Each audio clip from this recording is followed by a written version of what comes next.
Thank you. As said, I'm Bishop William Kenny from England. I'm going to read the message which the bishops from abroad are leaving behind them to the bishops here and to the Christian sisters and brothers here in the Holy Land.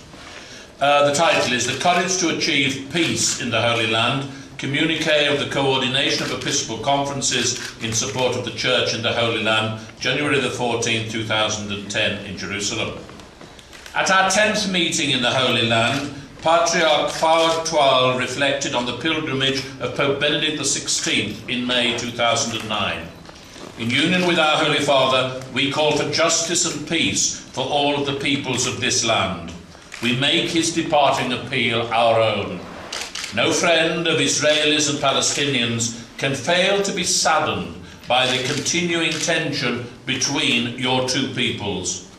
No friend can fail to weep at the suffering and loss of life that both peoples have endured over the last 6 decades.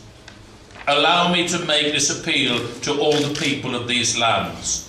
No more bloodshed, no more fighting, no more terrorism, no more war. Instead, let us break the vicious circle of violence. Let there be lasting peace based on justice. Let there be genuine reconciliation and healing. Let it be universally recognized that the State of Israel has the right to exist and to enjoy peace and security within internationally agreed borders.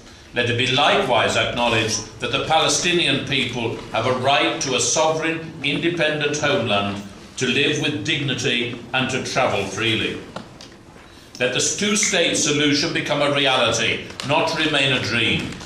And let peace spread outwards from these lands. Let them serve as a light to the nations, as the prophet Isaiah says, bringing hope to the many other regions that are affected by conflict. That was stated by the Holy Father on May the 15th last year.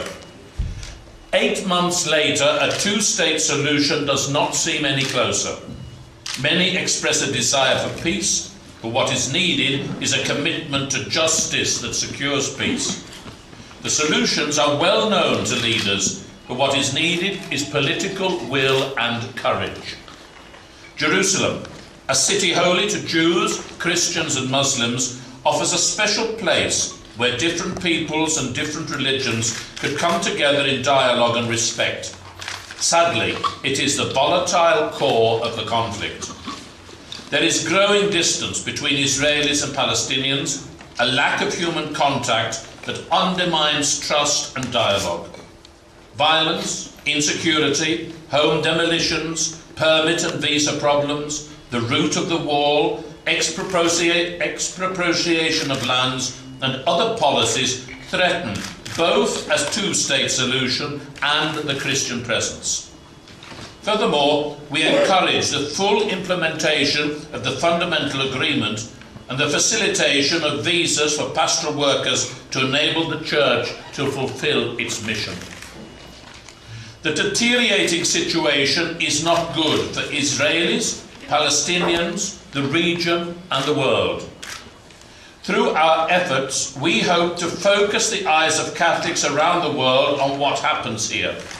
We call upon the faithful in our nations to pray for the Church in the Holy Land, for a just peace and for the success of the forthcoming Synod on the Middle East, which is important for the whole region and the world.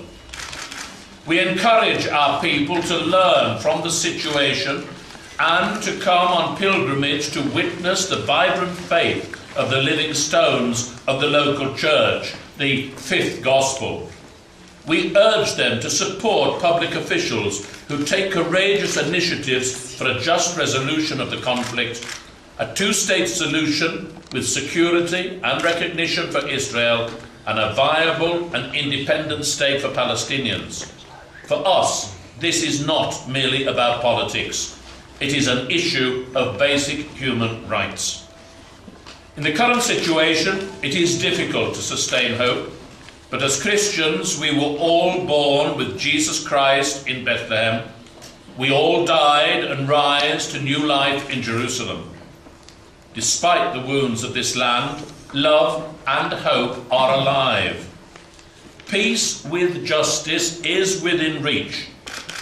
But political leaders and all people of goodwill need courage to achieve it. And this is signed by all of the bishops from abroad who have taken part in this meeting. Thank you.